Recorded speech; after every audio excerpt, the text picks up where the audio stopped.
panelists for accepting our invitation to this conference. My name is Csaba Tóth, I'm Director of Strategy of the Republikon Intézet. And it's a very great pleasure for us to have all of you here. First of all, at the time for apologies, képe, who's the Vice Chairman of the Reform Party from Estonia, will not be able to join us.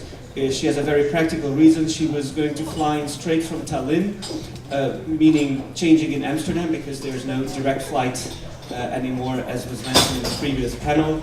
And she missed her flight to Amsterdam because of weather conditions, so she will not be able to join us. But we are very happy to have here three very distinguished guests. And going from my direction, first of all, we have Jan Oravec, who is the president of Hayek Foundation in Slovakia. And maybe he will discuss, I understand correctly, you will be on the SAS European Parliament, you will be heading the SAS, which is Freedom and Solidarity in Slovakia, SAS European Parliamentary list in the next European Parliamentary election, so maybe we will be able to talk a bit about that as well. Second is László Borbély, who is the political vice chairman of RMDS, the party of Hungarian minority, the biggest Hungarian minority in Romania. And we're very happy to have him here. He will be talking in English in a Hungarian conference coming from the Hungarian minority in Romania, so very international aspect there. And we are also very happy to have Joachim Franz, who's the political advisor for the ALDE party. For those of you who do not know, ALDE party is the European Liberal Party, the European Liberal Party Federation.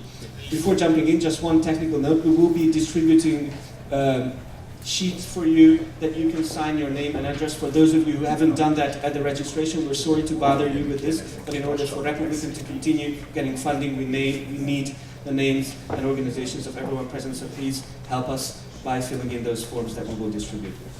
So to jump right in, this is going to be a roundtable discussion without any set format. So I would like to just jump in by drawing sort of a conclusion about the European Union membership and about how Europe and the idea of Europe has affected our countries and Europe as a whole. As was mentioned in the first panel, for most of us here, certainly here in Central Eastern Europe, joining the European Union was sort of a dream come true. There was almost a euphoria towards the European Union, which in many countries has changed. But is there a reason for that change? Has the European Union been a force for good, politically speaking, in Slovakia, for the Hungarian minority in Romania, and I would ask Joachim to say, for Europe as a whole? Has the European Union in the past few years been a force for good? Has it been up to the challenge of helping those ideals that it stands for: democracy, human rights, and economic freedom? Or are the problems now so great that we believe Europe has lost that edge and huge reforms need to be made? So has Europe been a force for good in Slovakia in the recent years?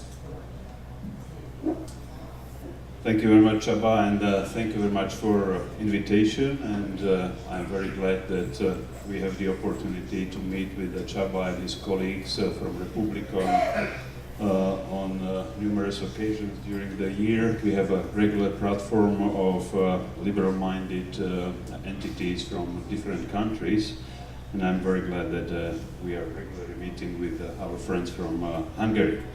What concerns Slovakia and then EU, let me start to say that the Slovakia is one of the most pro-EU countries, or the population of Slovakia is one of the most pro-EU population in European Union. And let me use a couple of data from a recent Eurobarometer to illustrate that.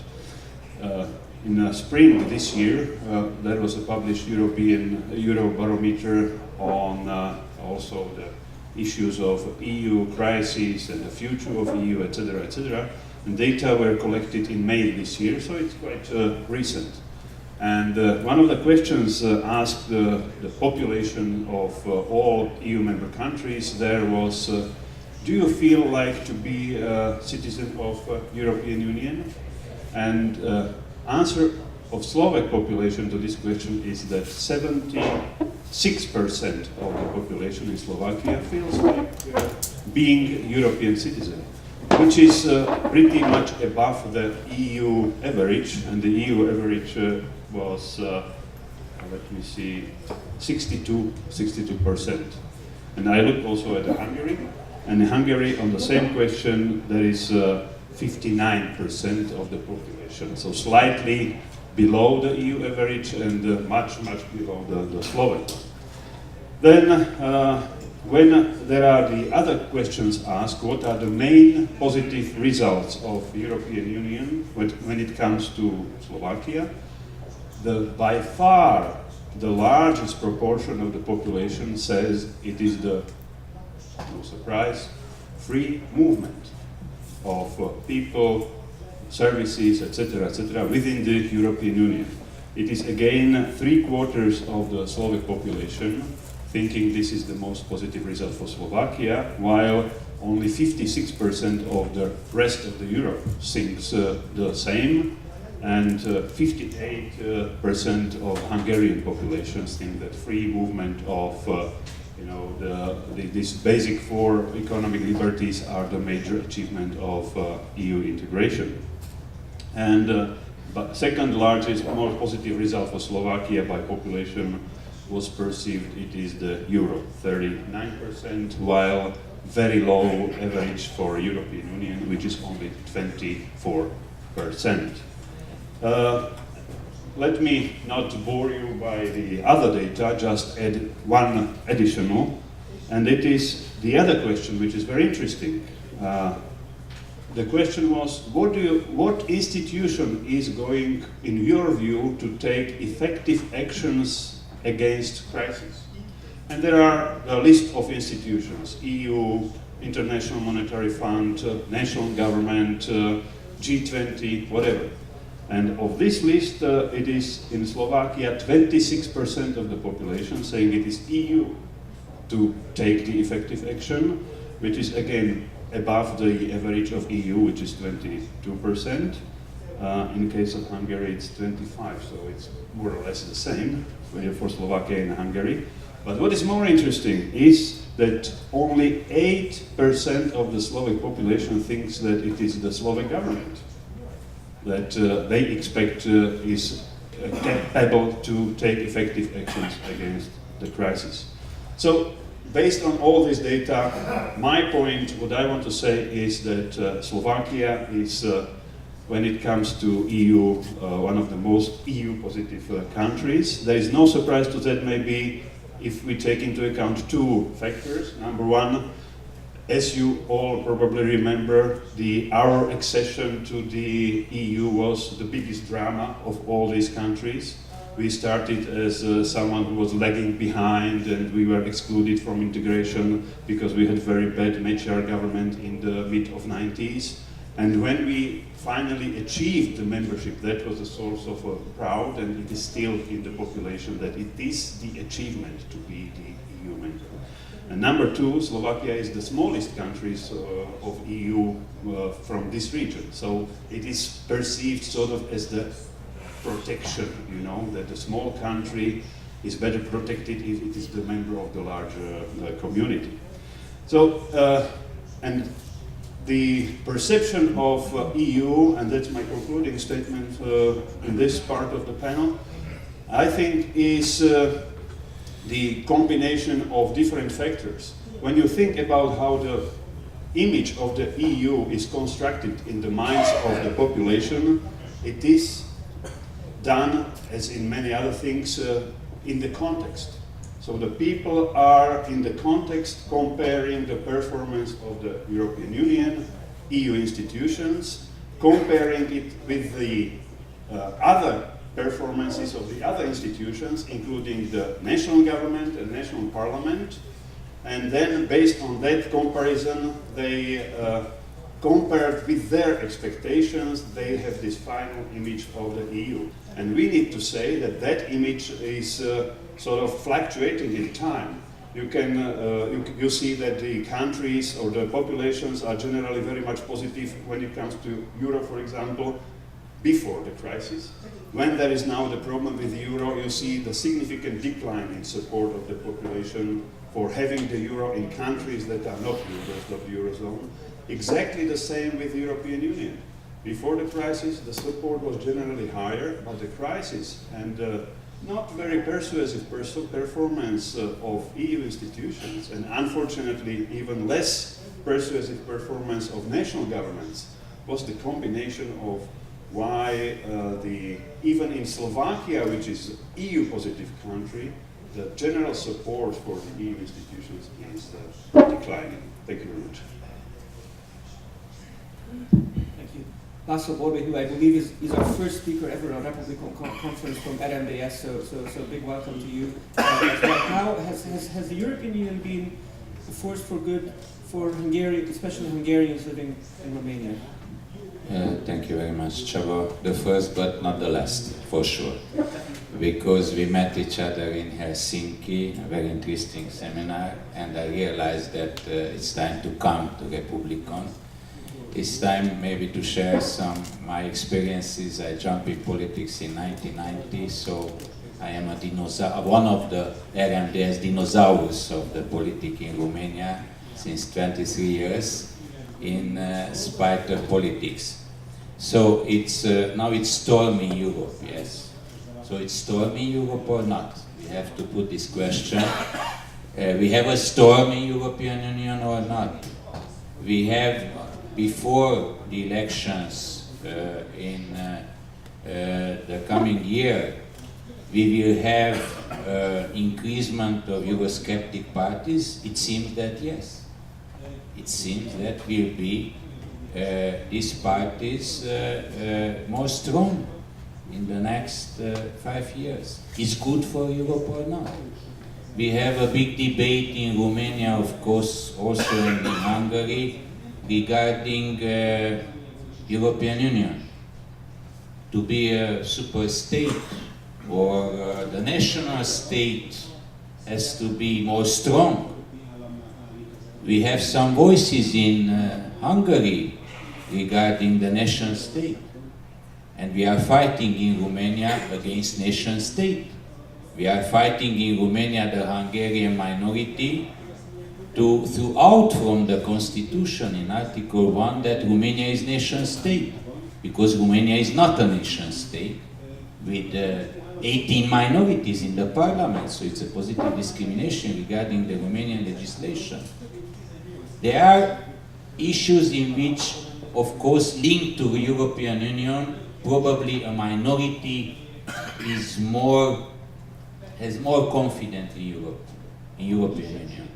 And regarding the Pulse in Romania, also in the 90s and in these years, always the Hungarian minority was in a higher level of optimism regarding European Union. It was a hope regarding also minorities' rights, regarding human rights, regarding subsidiarity, which now European Union there to us regarding this civic initiative.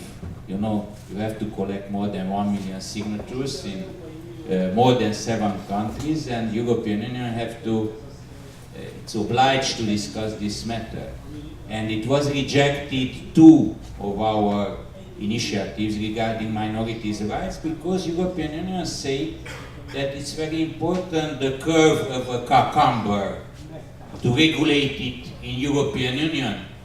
But if 100 million European citizens, in this moment 100 million European citizens, they are belonging to some minorities, it's a national right of the states to decide in this. So we have to reanalyze what European Union responsibilities have in this moment, and probably after the elections, we have to discuss on the level of European Union to change maybe some basic rules, to change the Lisbon Treaty. Because in this moment, I have some responsibilities, and I have to tell you that in some cases, there are states in European Union with one kind of approach, and states, especially those who enjoy European Union after 2004 and 2007, with double standard. We have double standards in European Union. Schengen, about Schengen issue. The first 10 countries, they had no problem of monitoring MCV and other systems, and they became very easy part of Schengen. Romania and Bulgaria have to stay, and they, you know, it's like a joke with the rabbit. You have the basket or you have not. The head. Always you have the head. Covered. So in this moment, in my opinion, regarding Hungarian minority in Romania, we have some questions to put to European Union for the future. We need European Union.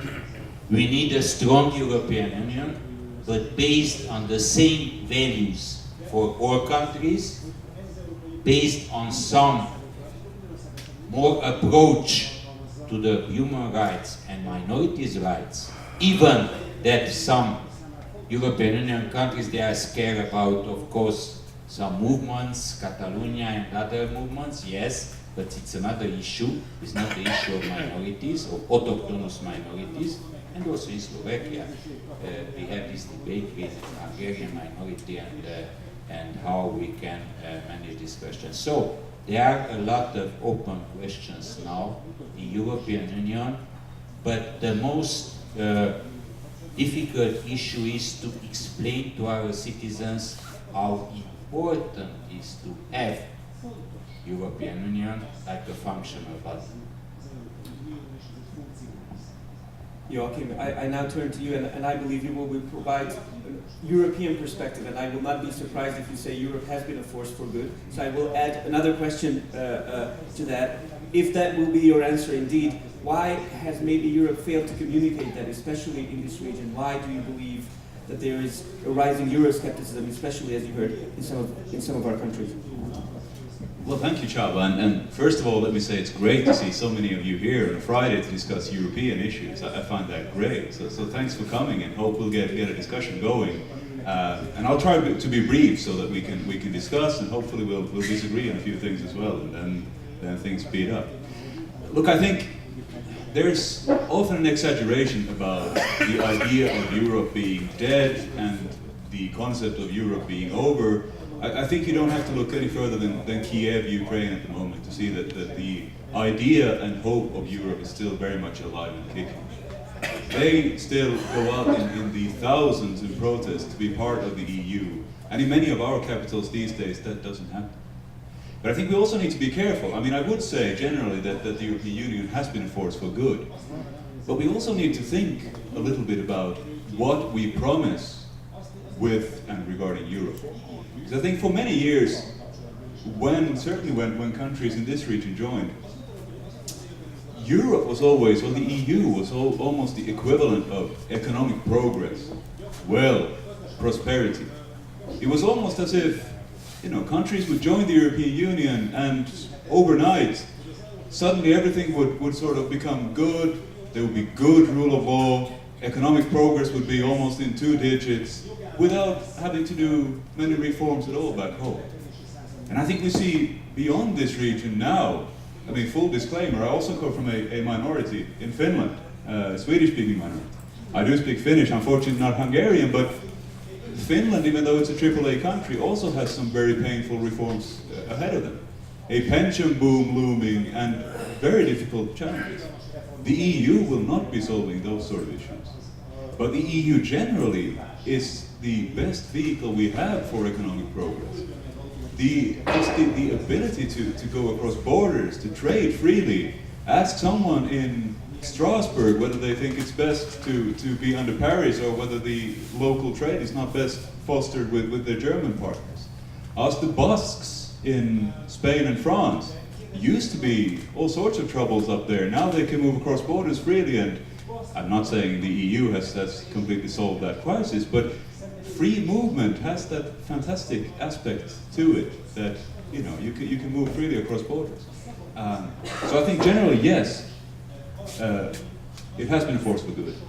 And I think with the economic crisis now, and certainly if the promise has been, automatic economic prosperity, then people are disappointed. And if they're disappointed, where do they turn? Well, they turn to the alternative. And if the alternative is not the established parties, well, then there's always potential among unemployed people who have lost their hope to say, you know what, I'm not going to vote for these old dinosaurs anymore. I'm going to vote for someone that says something different, and at least the old dinosaurs might wake up. So that was my answer. I think force for good, but with some modifications. Thank you. Joachim touched upon this issue in his speech about people voting for maybe populist or maybe even Eurosceptic parties. As you can see, the title of this program is Combating Euroscepticism and Promoting Active European Citizenship. But is Euroscepticism always bad, or is it something we should pay attention to? How should liberals, I'd ask you to, and how should politicians representing minorities deal with Euroscepticism? Is it something we should be combating, as our program suggests, or is it something we should learn from? What's the best strategy towards Euroscepticism? Yeah, I'll take the occasion to start then, and then that gives some time for the others to think. I think it's important, first of all, that we don't mix apples and pears. I think, first of all, oftentimes one hears that one mixes all sorts of different people. Eurosceptics, populists, racists, nationalists. They all seem to be part of this outrageous alternative that is growing around Europe. And I think if you look around Europe on these that broadly fall into that category, True Finn, UKIP, Jobbik, Golden Dawn, etc., they're all very different movements. I think generally Euroscepticism, if it's founded in solid arguments against Europe, well then I think we should be discussing on facts and saying, okay, if I believe in Europe, why do I believe in Europe? And what are the facts for that? And then you can fall back on, let's say, Ukraine, free movement, and we can go into that if you're interested. If it's populists, I think one of the biggest mistakes that's been done from sort of the establishment, if you can talk about them collectively, is to say, these strange people, Front National and Jobbik and True Finns, these are clowns, they have strange views. If we just let them speak and people hear what they say, then people will realize that, but these have ridiculous ideas, and then they will disappear. I think that's a misconception. And I think you need to take them seriously, because if these people get 15, 20% or above, then they have a clear strategy, clear goals, and do something very well indeed.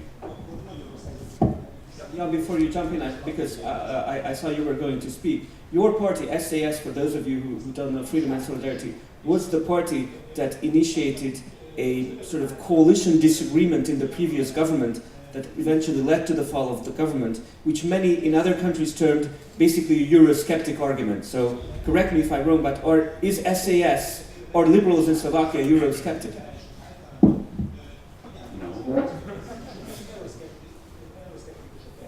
No.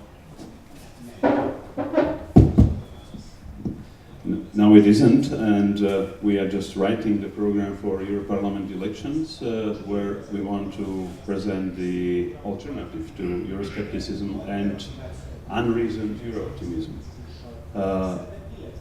My problem with this, even the title of the conference today, that Euroscepticism or Eurooptimism, is that it is missing the point, because it's not either or. There was some time ago the Economist publishing on its cover page the picture, and the picture was a sort of traffic sign with the sign superstate that was heading in one direction and breakup heading in the opposite direction. But I don't believe that this is the dilemma we are facing. What we are missing here is the name for someone who is pro-European and at the same time is having critical views. And here I would say that for me, defining feature of Eurosceptic is someone who says on the question, do you want your country to be part of the European Union or withdraw? And someone who answers I am supporting withdrawal of my country from the European Union. That is the Euroscepticism. If it is the person that is in the country that is a member of Eurozone, again, the question, are you in favor or against the membership of your country in Eurozone? The Eurosceptic says, I am in favor of withdrawal of my country from Eurozone. From this point of view, I would say there are very many people in Europe. They are responding to these two questions. No, we want our countries to be part of the Eurozone, if we are the members of the Eurozone, and if not, if we are a member of EU28, yes, we are supporting our membership, because that's our future. But it does not mean that we are not having the critical ideas on very fundamental changes that are necessary in the European Union. The most critical part of it, I would say today, is the issue of the integration and, to what extent the integration process should go on or should be reverted. And here I think we have a problem that is a problem of not explaining Europe to citizens in a more or better way, because the people are not stupid. You don't need to explain them all things. They have a intuitive power to understand things. And one of the great unfortunate events happened in Europe back in 2005, when there was the referendum on the integration, referendum on future EU constitution. And that failed in France, and that failed in the Netherlands. And then there was the Lisbon Treaty that failed back in, was it in 2008 or 2009, in Ireland. So that was, in my view, the signal for politicians at European level that the people are having some concerns about the way the European integration is evolving, and they would like to have some time for reflection. The politicians at European level did not listen, and sort of creeping integration was going on, despite the fact that some people, or some member states, displayed their disagreement with that tendency. And I think that after elections, of course, we need to fight against all kinds of crazy anti-European movements, parties, etc. But at the same time, we need to be ready to take very courageous steps in order to make European Union more competitive, more effective when it comes to its institutions, and even more open as it is today. Before you answer, I have a specific question to you as well. In many of our polls, we see that Romania is one of the most pro-European countries. What might be the reason for that, or can you sense that in Romania is really the discussion so pro-European? And is there a difference there in Hungarians and Romanians living in Romania towards support of European integration or Euroscepticism? Really,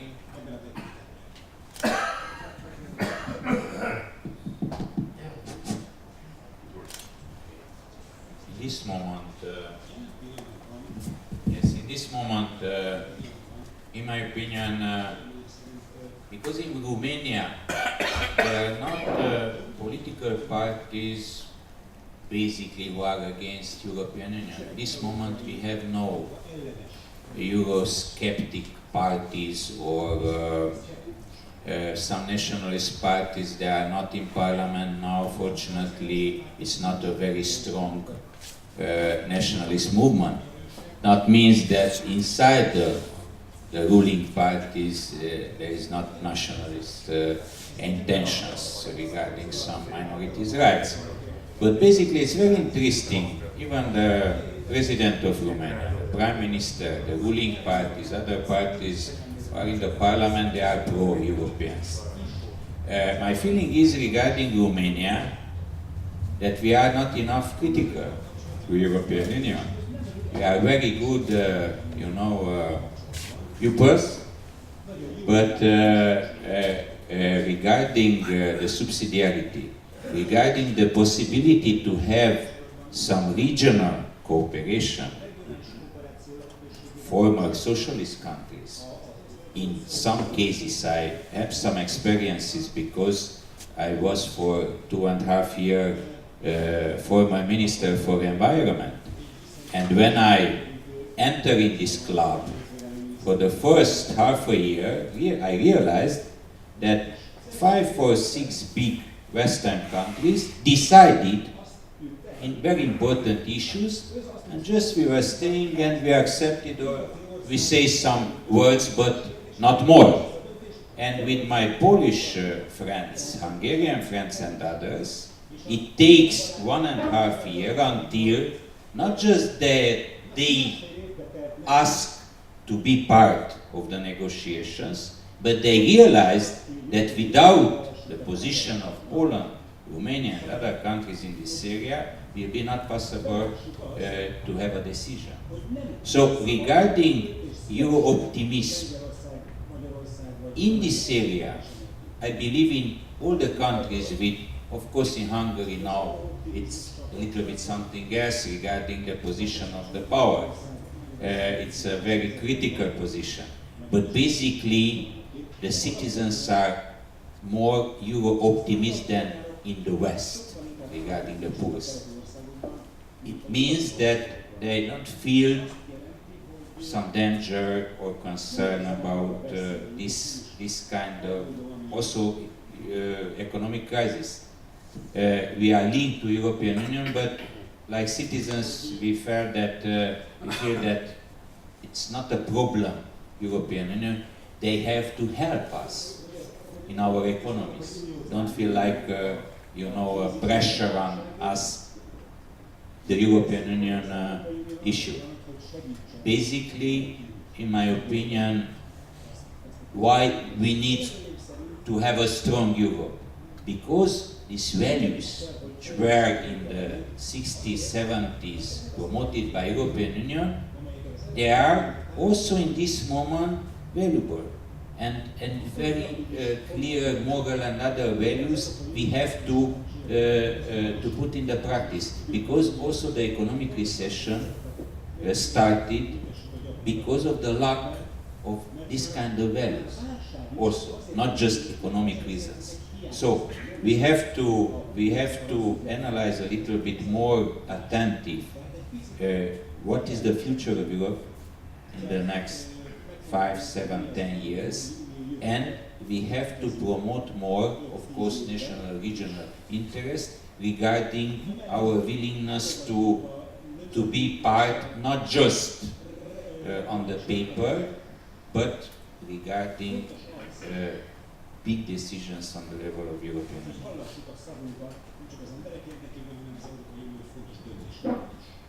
Union.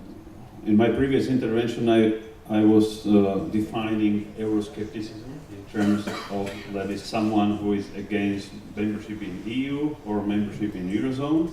Let me come back maybe to talk also about Euro-optimism. And Euro-optimist, in my view, is someone who thinks that ever closer union will solve all kinds of problems, not in Europe, but in our everyday life. And this is, I think, also the equally dangerous tendency as the Euroscepticism, because it is creating expectations in the population that cannot be, cannot be delivered. European Union cannot be the guarantee of our economic and social well-being in terms of the everyday life. For example, today we are debating, I am coming to Brussels every week representing Slovak businesses in advisory body to European Parliament, which is European Economic and Social Committee. And we are sitting there, businesses, trade unions and NGOs, debating everything what is debated by European Commission and European Parliament. Big debate of the last previous month is so-called European minimum income. That's the idea that is proposed by and supported especially by trade unions, And I think it's, you know, it sounds very nice. Isn't it good that good European Union in Brussels is taking care of even your individual minimum income? That Brussels will make sure that you will deserve, or you will get what you deserve, which means, you know, at least some decent salary that is higher than the salary as defined in your country. This is exactly the example of where the Brussels has no intervention, no place to intervene. Because if you think about it, European minimum income, it's impossible to define what is European minimum income. Because the market and the conditions are different even in Budapest. You know, the prices of the flats are different in this part of the city and completely different in other parts of the city. The same applies to the social indicators like minimum income. So minimum income is difficult to set the appropriate level of the minimum income even at national level. It's completely impossible to set it at European level, because if you do that, you immediately divide European countries into two categories. One of them are above the minimum level, and they will even not notice that the new legislation on minimum income was adopted. Or you are below that minimum level, so you are forced to increase your national minimum level to what was agreed in Brussels. And this can have even devastating consequences of the economy if your economy is very weak. And I could go on and on, you know, making these examples illustrating that, in my view, the centralization at EU level has very clear limitations. And if we will go over these limits, we will centralize too much all decisions in one place. This can be finally the additional source of potential breakup of European Union. Yes, and it's easy to agree with that. And perhaps it is, Jan, that we Euro-optimists then, if you like, or Euro-realists, but that are positive to the European Union, that we've been a bit lazy. Because let's face it, 10, 20 years ago, and it's good, we have a good mix of generations here, because I'm sure that you'll recognize yourself when saying that, you know, 20 years ago, the sort of raison d'être, they say in French, the reason for the European Union was peace. You know, it was peace and prosperity, and that was, obviously we should have that. Otherwise this continent falls apart and we start fighting wars again.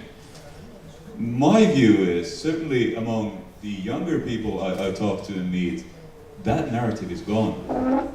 And it's not that people want to go back to fighting wars. They just take it for granted. People are so ungrateful. Everyone takes low-cost airlines for granted these days. Flying across border, traveling, even the euro is convenient, and that is half taken for granted. I think the ones that care about the European Union, maybe it's so that we become a bit lazy. We need to make the case, and we need to find a new narrative so that we don't end up in this in or out question, because most of the countries, and Romania and Bulgaria obviously some of the newest additions, but most countries have been in the EU now for many years. And just like you on national level, just because you're critical about the situation in Slovakia or Romania, it doesn't mean that you're going to pull out of Slovakia or Romania. You know, we need to be able to have a discussion about the European Union, where it should be going, how we should improve it, and what conditions should be there, without questioning the whole essence of it. If there are no more interventions on this question, then I will ask one more question, and then I will give the room for the audience to ask questions or comments from our distinguished guests. Jan already mentioned over-centralization and what the European Union can and cannot do, and of course your role in Hungary, and we in Hungary like to talk about ourselves. So we are a country that of course believes its own problems to be very special, and I believe there is some merit to that. So I will get straight to the question. Considering a lot of the questions in the last 3 years about the Orbán regime and what has been going on in Hungary, centralization of power, possible infringement in democratic principles, you all know the problems that were raised on the European Union level against the Orbán government. Does Europe have a role there? Should Europe, Brussels, do anything against or, I don't know, for a democratically elected government if it sees any problems there, some of the problems that they have seen in Hungary? Does Europe have a role in dealing with Orbán? Europe definitely has a role. Brussels not necessarily.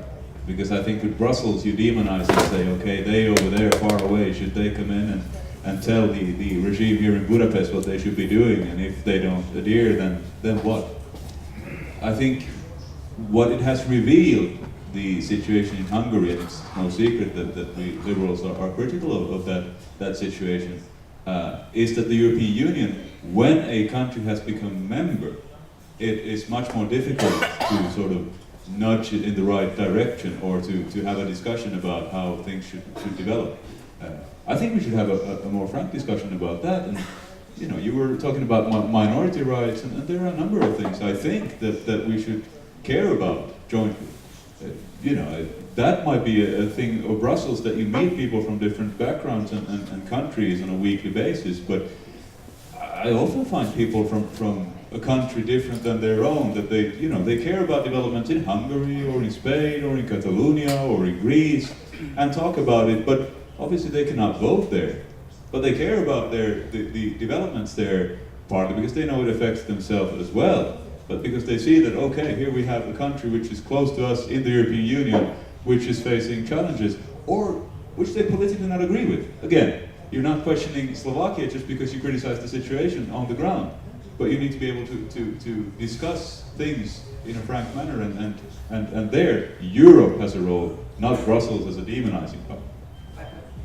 I will give you a follow-up, just to be a bit provocative there, and before giving you the role, because the ALDE group leader, Mr. Verhofstadt, who is of course ALDE group leader, was one of the most outspoken critics of the Orbán government. In your opinion, and of course be as frank as you can as an ALDE advisor, do you think that sort of criticism helps, hurts, doesn't really matter, should be done, shouldn't be done, should be done in a different way? What's your opinion evaluating that now that that sort of best? I mean, we had the opportunity to attend the ALDE conference together. Even there, Mr. Verhofstadt in his big plenary speech mentioned the Hungarian issue and praised ALDE for standing up for human rights on the European level. But retrospectively, was that smart, wise? Yeah, it depends. Again, we have to remember that Mr. Verhofstadt is only elected in Belgium. So in electoral terms, he only answers to his Belgian electorate. And so if you ask about electoral strategy, I think that goes beyond this question. I think he spoke from his heart, and he echoes what many people in Brussels say. They care about the situation and think that, what is it really going on in Hungary or elsewhere, but in this case Hungary? What can we do to help? And then they look at the situation in the European Parliament and elsewhere and see that there's the Article 7 in the treaty, which suspends the vote of Hungary in the European Council, the so-called atomic bomb option, because obviously that's a very radical step to take, to suspend the votes of the Hungarian government. I think that proves that precisely the point I'm trying to make, that the options are rather limited in case the incumbent government is not willing at all to change it. And I think Mr. Verhofstadt spoke from his heart. There are different views, but the interest and care about Hungary in this case is large. In Europe, but perhaps in Brussels, I should say, as you used that. When I'm thinking about that, I think the answer is more complicated than that. First of all, yes, I think if there is any role of EU, then it is the role of promoting the rule of law. So the institutions that are there and built in a way that are creating the favorable environment for individual initiative and economic freedom, etc., and personal freedoms and other freedoms. The problem is that even the EU, that was for the long time known as the part of the world with a good track record of the rule of law in this sense, is losing that track record. And in Slovakia we have one saying, which I'm sure that you have in Hungary as well, that you have someone who is teaching water and drinking wine. So you are saying something to others to do, and you yourself do something different. And in this in EU, so we have the situation that it is not sort of dictatorship or the tendencies, not the democratic tendencies per se, that are the reason why there is the problem with the rule of law, but it is this growing bureaucracy and regulatory burden that is growing to the extent that it starts to undermine the rule of law. And the question is, if I have a problem with from different reasons, with the rule of law, can I teach and force someone else to do something what I am not even the good example? That's my question. I think in this moment, one of the most critical situations for a country in European Union is to become isolated. And regarding the credibility of a country, you can do and to make criticisms to European Union. But regarding some basic issues of the state of law, state of democratic law, yes, because we know states, which on the name of the law, they are not democratics. And even they are bodies who are elected. So the state of democratic law and all these issues, you have, it's very dangerous to pass a border regarding these issues. If you pass the border, you will be not credible. And it's more dangerous to have a double language. One language to your citizens, and another language to maybe to in other cases the European Union. You have to accept the rules in a club. If you enter in a club, you have to accept the rules. Even that these rules, probably some of them, they are not so good. You have to change it. You have to have more partners to change the rules. Regarding the, we are speaking about Kiev, Ukraine, Georgia. I was in Vilnius 1 week ago, and we discussed about this, what happens in Georgia. Yes? And it's about the external policy of European Union, how we are strong or not regarding our external policy. It's a fight for different spheres of influence, with Russia, with others. And it's clear in this moment that it's some fight between European Union and Russia to influence some post-Soviet Union countries. And of course, now it's a revolution in Ukraine. We had a revolution in Ukraine in 2005. And now they came back, and we need a new revolution in each 10 years in Ukraine. We need a revolution in other countries to be more democratic. It's a very interesting question. Or just it's about, gas, it's about pragmatic issue of economy to survive, because it's a question how we will survive European Union. It's one of the most important questions why in European Union it's so slow, and the recession, the economic development and the recession is still in this moment is very difficult to fight against recession. So there are important questions in which in this moment is not a clear position inside of European Union regarding centralization.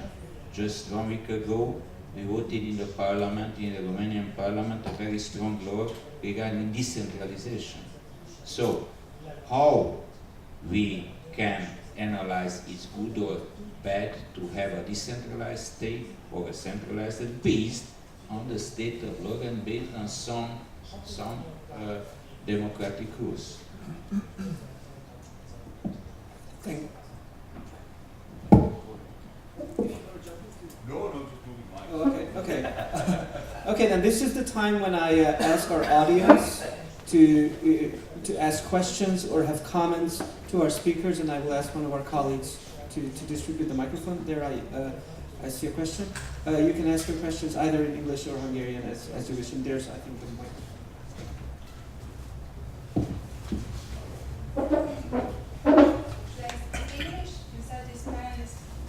You can speak English, but if somebody doesn't speak English, questions in Hungarian also welcome. Our guests have translators.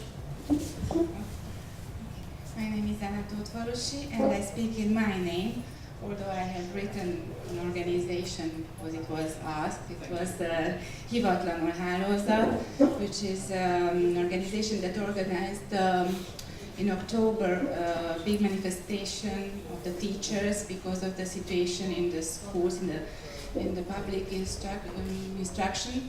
So I had to fight my conference skepticism to come here, which is quite strong in my situation. And I was unfortunately a little bit right, because what I was interested in was promoting active European citizenship.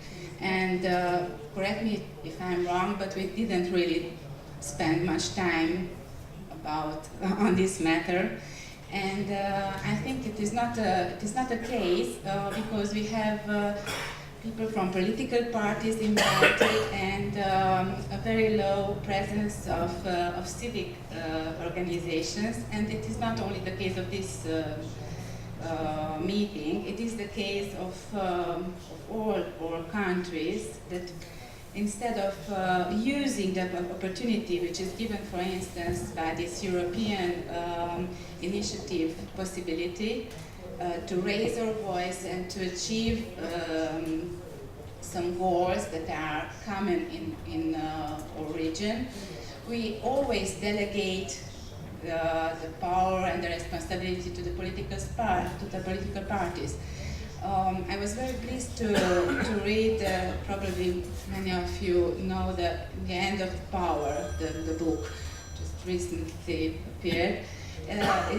It says very clearly that the power has very much changed, and I think it would be the case for us citizens to wake up and take the initiative in our hands and raise the level above the parties, above political parties, for many issues like minority questions or everything that regards children's rights, like public instruction, like health problems, and of course environment. If we just look at Verespatak, the Rosia-Montana case, for instance, there again, we should collaborate and we should find and enforce those instruments that we do have and we do not use for the moment. So my question is less to the panelists than to the organizers, to the Republikon, where are you? I would be very, very interested, and I think that it would be very important to promote awareness and empowerment of the citizens to really take in their own hands their responsibility for what's going on and just stop delegating the responsibility to the political parties. Okay. Thank you. I will paraphrase that question as what's the role of civil society and civic institutions in reforming Europe, so that you can all jump into that. I'm already indicated that he wants to have a word, but as organizer, I will say this. You know, there are four of us on the table, and Jan is representing a civil organization, also an organization of business interests, which I believe to be a very important thing. Republikon is, of course, not a political party, but a civil organization, and in our third panel we will also have university teachers and members from think tanks as well, which I believe, although not the citizen initiatives probably you mean, but I believe do fit into promoting citizen initiatives, and I believe this conference to be one of the means by which we try to promote European issues and discussion about European issues. Of course, your criticism is understood and noted, and we will try to take that into account more in the future, but I give the microphone to Jan. It was an addition, not criticism. You issued two very important, you touched upon two very important issues. One is trust, and the other one is involvement of citizens. What concerns the trust, well, I believe that, as I tried to explain in my first intervention, that the major parameter of the trust is performance of what you are expected to trust.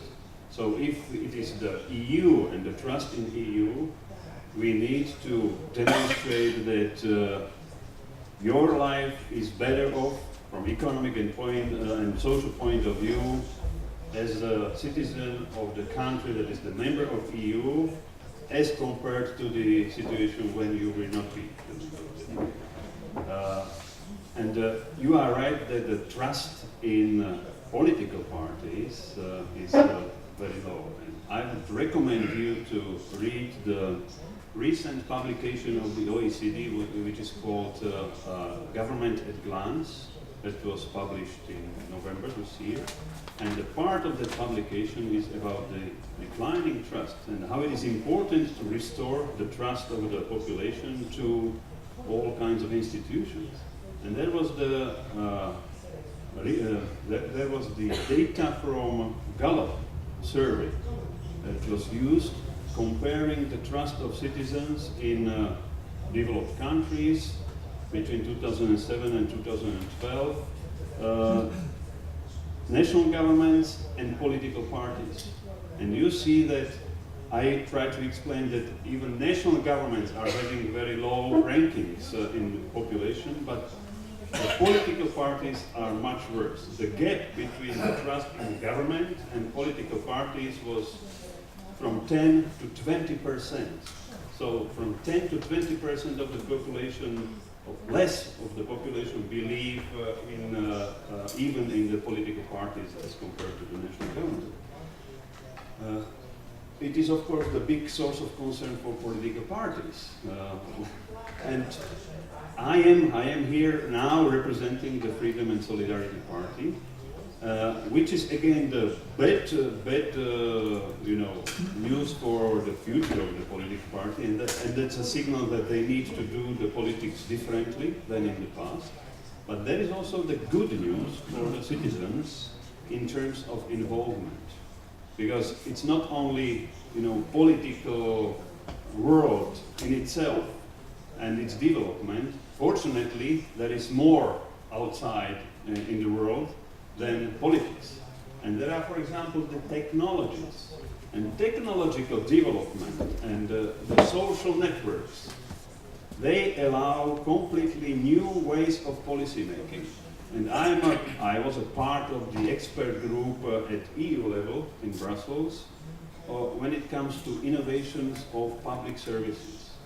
And we have discovered that in many, unfortunately not in our part of the world, but in many of EU member countries, there are policymakers in public sector using these social tools for innovative ways of policy making, which is called co-production. So the old way of policy making was from top to bottom. Some wise men in the government sit down and they thought this is good for citizens. And then, bureaucrats at ministries were writing laws, etc., etc.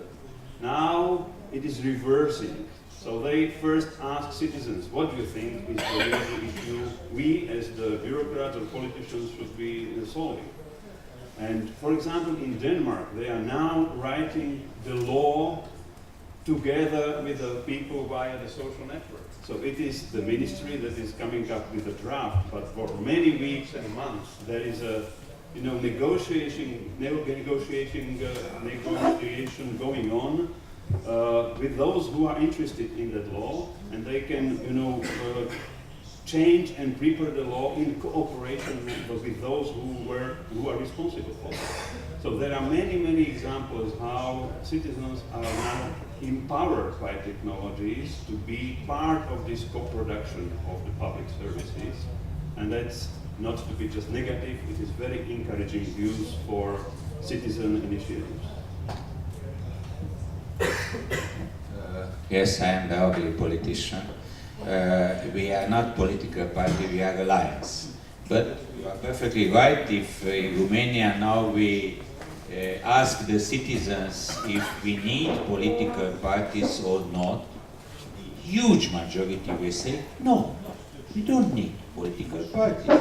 In Romania, if you ask now if we want to have or not parliament, probably, unfortunately, probably the majority will say no, we don't need parliament. So we have to ask each other. We can invent a better way for democracy just to have, of course, I don't know how many political parties or parliament or governments. No. In this moment, you have the possibility in April or in May, yes, to vote in Hungary. Also to vote for, I don't know, some movements or some coalitions or for parties. This is the way for a citizen. Of course, how you communicate, how you have a very close relationship with citizens, it's an open question. It's very difficult. And which is the border to, like in Denmark, to write the laws with the citizens. I'm very interested in this, how they will write with the citizens. You have to ask the citizens, but you need some rules regarding this. Yeah, why not? As I started off with saying today, I think it's great to see so many of you here today. I mean, this is exactly what is needed, and I mean, it is. I don't think this is an EU-related issue as such. I think it's even worse than having people taking the wrong point of view if they don't take any point of view at all, and if they don't care. What do people care about these days? Well, they care about their family, they care about their hobbies, maybe football, maybe nice drink, restaurant, whatever. But we need more than that. We need people to take part in society building. And just as you say, how to get there, I think you're right. I think if people would have to vote today, should we have political parties, or even worse, perhaps should we have this or that political party? People would perhaps say, no, that's not me. I don't really think those do anything good. Yet we need someone to take decisions and take care of the money that you get in. I mean, taxpayers' money. Someone needs to take care of them and use them in some wise way. Good question. Let's hope we continue that way. Thank you for your answers. Any more questions or comments from the audience back there?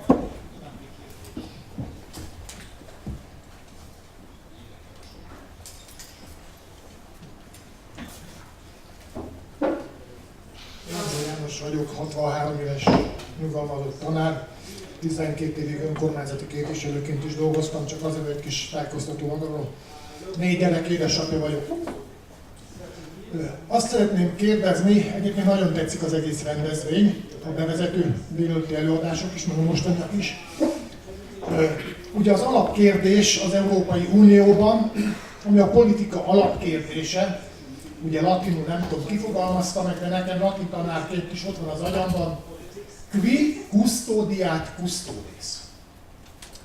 Ugye ezt lefordítva magyar, ki fog vigyázni az őrzőkre.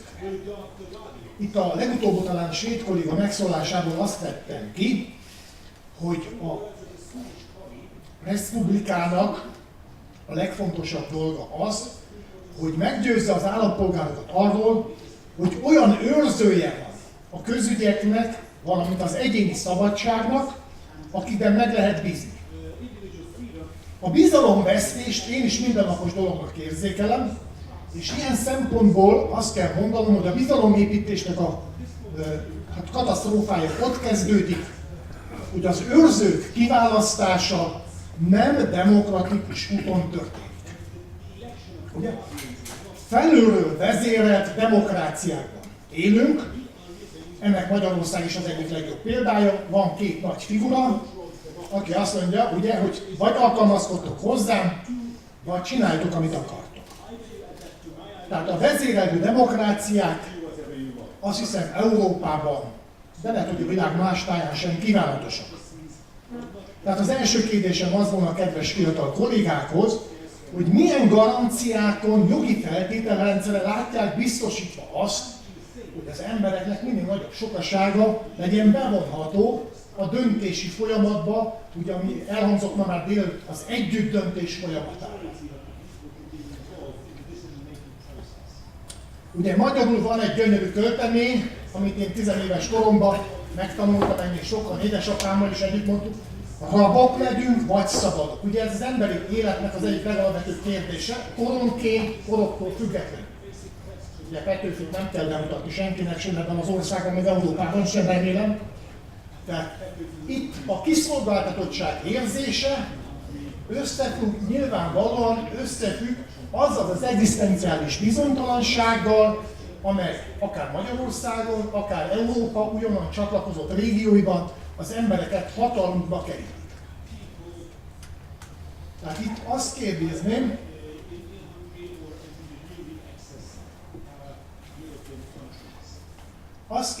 hogy a fiatal politológusok, miközben hát bátran állítják, hogy a hatalomtól függetlenek, ami önmagában véve egy fikció, hiszen a hatalomhoz valamilyen módon kötődünk, vagy így, vagy úgy, vagy amúgy. Az a kérdés, hogy a szabadság és a rabság fokozataiból melyiket vagyunk képesek elfogadni. Köszönjük szépen, mind a két és egy utolsó kérdésem, ha szabad még. Nagyon röviden a kérdés. Igen. A kérdésem az lenne, 10 évvel ezelőtt olvastam egy német tanulmánykötetet. EU experiment, az Európai Unió kísérlet. Valóban csak a kísérletnél tartunk még? Köszönjük szépen. A Republikon Intézet a mostani hatalomtól teljesen független, ezt ebben megmutathatom a kérdést. Ladies and gentlemen, 3 questions there.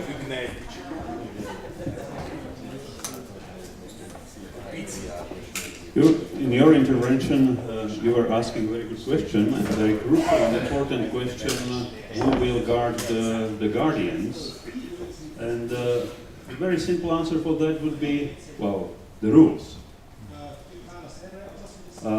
I am a believer in a constrained democracy, meaning that not everything what is adopted by a majority and has this democratic label is good. And unfortunately, democracies adopted in the last couple of decades very many bad decisions. And if they accumulate, we need to pay the price for that. So there is a long debate among legal and economic scholars on what type of constraints should be imposed on democratic decision making in order to prevent majorities to impose restrictions, bad restrictions on minorities, on rights of individuals, individual freedom, and other things. And I think in connection with the crisis, we see the first steps towards constrained democracies. What else than constraint on democracy is this constitutional laws adopted in many countries on government debt. There are in many Eurozone countries constitutions amended preventing governments to go beyond certain limit of debt as compared to economy. This is the constraint. So this is the rule that is guiding guardians, and I think that's a very step in the right direction. Second part, I'm also a believer in as much as decentralized model of the society that would be the best suited for the needs of any individual. Decentralized, and it applies to Slovakia, and it applies to European Union. And unfortunately, many tendencies there are in the European Union going against that, my ideal of decentralized society. It is not by chance that in that Gallup survey I've mentioned, the highest support of population in Europe was given to, do you know which country in Europe? By far the highest. Try to guess. No guess? Switzerland. Do you know why Switzerland? Because Switzerland is very decentralized country. The central government is playing only very limited role. So it means that citizens don't have too much expectations towards the central power to improve their lives. And I think this is the best model for all of us.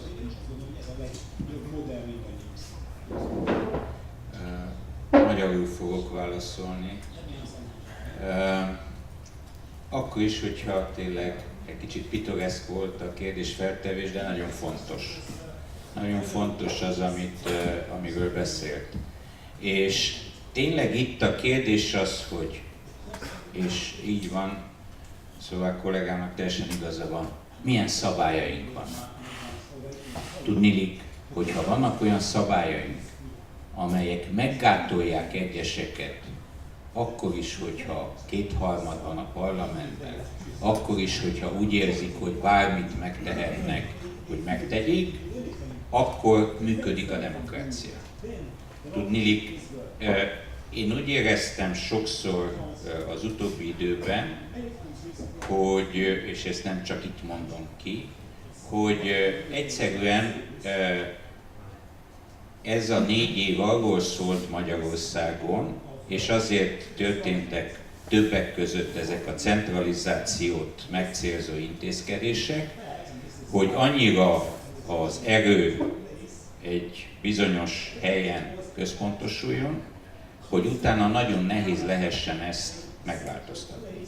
Na most a demokrácia arról szól, hál' Istennek, hogy minden 4 évben vannak választások, jönnek ugyanazok vagy mások, de nem szabad a szabályokat úgy megváltoztatni, hogy még akkor is, hogyha valaki más jön, akkor nagyon nehezen tudja. Akkor is, hogyha jó intézmény. Én nem mondom azt, hogy melyik jó, melyik rossz. Nem erről beszélek, az egy másik téma. Nem jó. Mi átéltük a diktatúrát. Ceausescu idejében sokkal keményebb diktatúra volt, mint itt Magyarországon. Nekünk visszaköszönnek bizonyos dolgok. Mikor kimegy például, ne haragudjanak, békemenet, hogy védje meg a kormányt. Kitől? Kitől védje meg a kormányt? Kitől? Tehát ezek olyan dolgok, amiket egy kicsit én nem hiszem, hogy nem lehetne megtárgyalni, vagy nem lehetne például a magyar társadalomban is az állampolgárok nem érzik azt, hogy akkor, amikor túllősz egy bizonyos célon, akkor is, hogyha nagyvonalú lehetnél, akkor is még jobban bekeményítesz, ez hosszú távon nem megy.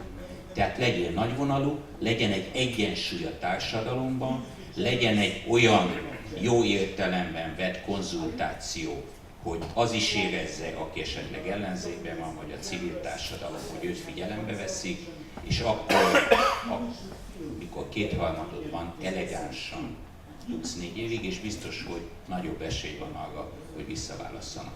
Nem tudom, mi lesz Magyarországon jövő évben, de itt mi, romániai magyarok, mi azon túl, hogy minden magyar kormánnyal egy normális viszonyban akarunk lenni, és ez a mi célunk, azon túl vannak bizonyos megfogalmazott alaptételeink, amiktől nem tudunk eltekinteni, és ezt mindig meg is mondtuk akkor, amikor nyilvánvaló a híd szerepét próbáljuk még a két kormány is között is időnként felmutatni. Elnézést, ez egy kicsit, hogy mondjam, közelebb hoztam, nem Európai Uniós magasságokban mondtam el, de azért ezt el akartam mondani.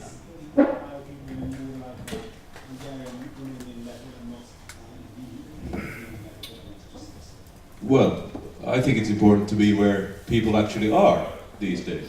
Society moves on and people are on different platforms today than they were perhaps some years ago. I mean, many people are on Facebook and Twitter and whatnot today, but also in other circumstances. I mean, politics is not only elections every 4 years, but the discussions you have on the side of the football pitch or on the side of the theater when you go to theater, like normal people do. And like normal people live their lives. And that's where you need the NGOs, because frankly, you know, political parties are there to get as many votes as they can. And the ideal scenario, obviously, that they get the most votes and the others get no votes. You know, a low turnout for political parties is not necessarily bad, because as long as their own voters go out to vote. And that's where you need an active local society that actually cares. And I hope you all know some politicians, not necessarily members of parliament, but that do local things and get active. And I mean, we don't really have the best gender balance here on the panel here, but you know, yeah, but we should have been. I'm not criticizing, but you know, it's you need to have people that you can discuss things with, whether it's about rebuilding a bridge or a highway, or whether it's reforming the judicial system. But politics needs to be where people are, and we need to find ways for that, because I think it's evident across Europe, as you rightly say, you know, the participation rates and confidence is too low at the moment. And that is not a problem per se about the European Union, but a problem in general. I think we need to address that. I will now have the closing question to all of you, because we need to finish this panel. We will have European elections coming up next May. What are 3 things that your party, or you believe European liberals, will fight for this campaign, and then what are the same 3 things possibly that they will fight for in the European Parliament? What are your top 3 priorities, policy-wise, not defeating our opponent, which is always a good idea, but what are the 3 main areas of focus SAS, RMDS and European liberals will focus on? Egy mondatot mondhatni. We also have one sentence from an audience member to add to that. Egyszerűen meg lehet válaszolni. Excuse me, you need to... A mikrofonban kellene mondani, hogy megértsék.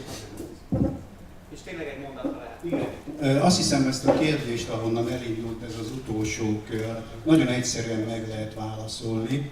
Mi volt a kérdés, hogy ki védi meg az őrzőket? A demokraták. Ez óriási kérdés sajnos, jövőre ki fog derülni, hogy mennyi demokrata van Magyarországon. Köszönjük szépen. So if you will. Well, apparently it got difficult here when starting to ask about what we actually want. I think it's evident these past 5 years that what will be in the minds of people. We always used to complain. I say in Brussels, it always used to be complaining in EU circles that EU actually did quite a lot of good things, but we never got the headlines. The last 3-4 years since the crash of Lehman Brothers and the whole financial crisis, the EU has been on the front page almost each and every day, also in national newspapers. It's been mostly negative, but hopefully it has at least created some interest around the EU and EU affairs. And I think it's evident that getting out of the financial crisis will be a top priority, and there to follow the rules that were set. I mean, Stability and Growth Pact originally, which was broken by the big member states first. If you have a corporation, you need rules, and if you have rules, you need to follow rules. Free movement of people. I think Erasmus has been a success story, often mentioned, but Erasmus started being drawn on the drawing board in the late 1980s. We're now way into the 2000s, and so we need to upgrade that so that we get freedom of movement, not only for higher educated people, because remember, I'm sure we're all high educated here on the panel, but you know, most people are not. And I think they would also need to get the chance to meet their counterparts and fellow citizens from other countries and exchange views. I think that's extremely important, so free movement. And then I think we as liberals certainly will continue to uphold civil liberties. I mean, it's an interesting, and that's what I'm saying about society moving forward so quickly and being where people are. These days, people seem to voluntarily share a lot of information online that they would never have done before. Politics is trailing behind, and there are no easy answers. But we need to make sure that civil liberties are safeguarded in that process, and that people have the right to choose, but also to opt out. I think for us will be very important to be there in Brussels, like a voice, I hope a strong voice of the Hungarian minority from Romania. And we do believe that Romania will be more stronger in European Union, a more stronger voice, because it's the seventh largest country in European Union, and we need it to be more strong. Secondly, of course, the minority rights, we will start to collect these 1 million signatures, even that European Union rejected. So I hope that will be a European movement. We have more than 90 different minority organizations which will be part of this. And thirdly, of course, the subsidiarity, to have the decision close to the citizen, because it's better than to have in some capitals or even in Brussels some decisions. So to think locally and to act globally, it's a very important slogan. Thank you. As I mentioned, in Slovakia, as in other countries, we expect the rise of eurosceptic tendencies. So the party Freedom and Solidarity will go to the elections with basically three things. Number one will be, we will support membership of Slovakia in EU and EMU. Number two, we will present a very strong economic program, because we think that economic problems are in the heart of the problems of European Union today. So to increase competitiveness and to preserve the achievements on integration of Europe until today, especially the internal market, free movement, etc., while not making mistakes with a further integration. For example, we are against the fiscal union, we are against a large part of banking union. These are the issues that are now discussed in the European Union. So pro-EU, number two, competitiveness, number three will be the issue of effective EU institutions. And I think it is impossible that we will hear that we need to explain Europe more to citizens. European institutions need to lead the way in terms of increasing the efficiency. So it's impossible for European Parliament to have this Strasbourg circus, moving from Strasbourg to Brussels, having 3 seats, Strasbourg, Brussels and Luxembourg. So it should be the one seat. So it was a symbol of European unity in the past. It is the symbol of European waste. It needs to be changed.